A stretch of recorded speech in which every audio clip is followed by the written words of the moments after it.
Pass through it just a few times and you're starting to drag your undercarriage. It ruts everything up. It's amazing how well this firms the road up, and then we'll cover it with some fodder and dirt and leaves and whatever. It'll become a real nice road.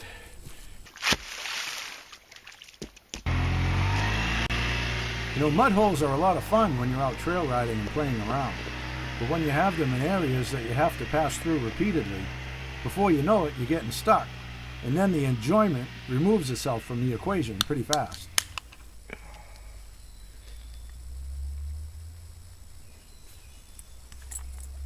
You know, I tell people about what I'm doing back in here and they all think I'm freaking crazy. You know, they say, "Wow, Jesus, why didn't you take your backhoe in here and pull the stumps and do all of that?" But can you imagine if I came in here with my wheeled rig, tried to cross that beaver swamp, and then I had probably 200 stumps or so in here and dug out them stumps with as wet as the ground is, and then what am I going to do? I've got stumps everywhere, and then I got holes, and you can try and bury the stumps, but then you're digging up rocks at the same time, just making a big frickin' mess, and then it's going to be a horror show. I wouldn't be able to drive back in here till frickin' August, even if that. And right now, I'm in here, I'm enjoying I'm working at whatever pace I want and cutting all the standing dead. We got all this standing dead tamarack. There's dead fallen stuff. It's all punky. It's not good for firewood, and it's all widow makers anyway. And it's right here, and I'm cleaning it up and laying it in here in the mud and firming up my road, and I'm not disturbing anything. We've been raking this out over here, getting this all raked out, all looking nice. And once this covering off, we were raking, covering up with leaves, and that's all going to settle into those logs, firm it up real nice. You give it another month or so, the sun starts really beating down and things dry up. That'll be real nice, and we'll spread some clover or some grass seed in here, and it'll be a nice little nature walk coming in here. Put a tree stand on the end, maybe throw some clover in, have a hell of a shooting lane in here.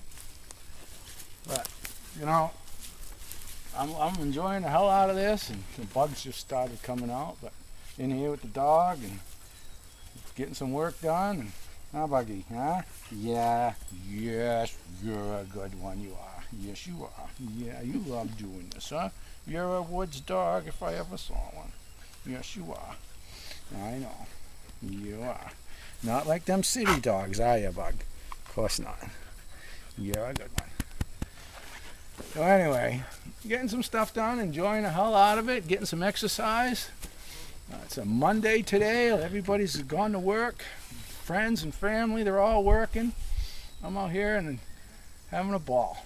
You know, a lot of people spend $30,000, $40,000, $50,000 to go to school to work in the woods, and then to be so damn broke with school loans that they can't find anything forestry jobs, so they get a job because they got to pay all them school loans, and they never get any time to get back in the woods because they're fucking working all the time.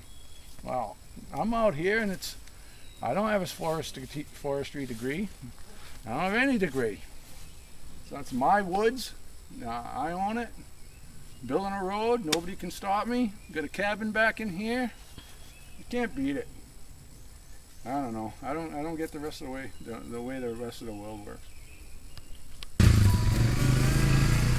Now Frankie likes to be a part of everything I do, and he feels he's missing out if I leave him back at the cabin.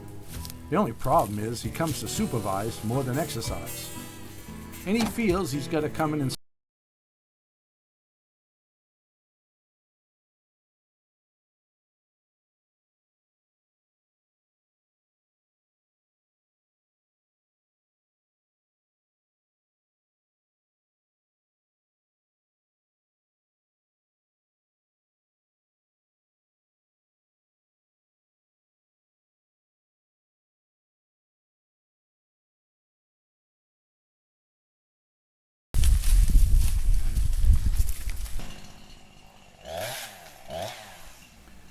Now I have a zero tolerance for undisciplined children and pets, and that's putting it lightly. So Frankie knows that to work in the woods with me, he can't be underfoot or have me worrying about dropping a tree on him. He's been trained to stay at the quad whenever I'm running the saw.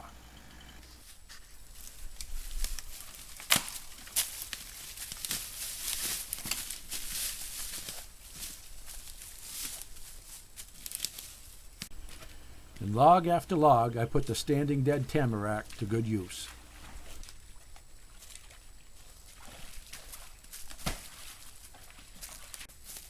Buggy up.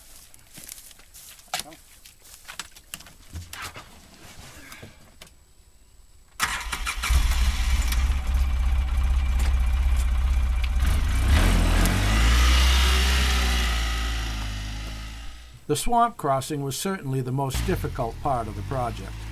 It was actually a bit overwhelming at first, but understanding the power and potential of baby steps, I pecked away at it little by little, laying in rocks and logs, and before I knew it, I was driving across it.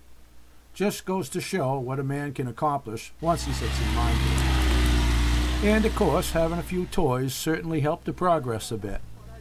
This thing, and you're ready. A nice batch of stone, all they can. I laid in all the rocks by hand and got the culvert secure. What was once a nearly impassable stretch of quicksand was now firmed up enough to drive a vehicle across. It wasn't perfect, mind you, but for the mere expense of a few gallons of gas for the chainsaw and quads, I'd say it was mission accomplished.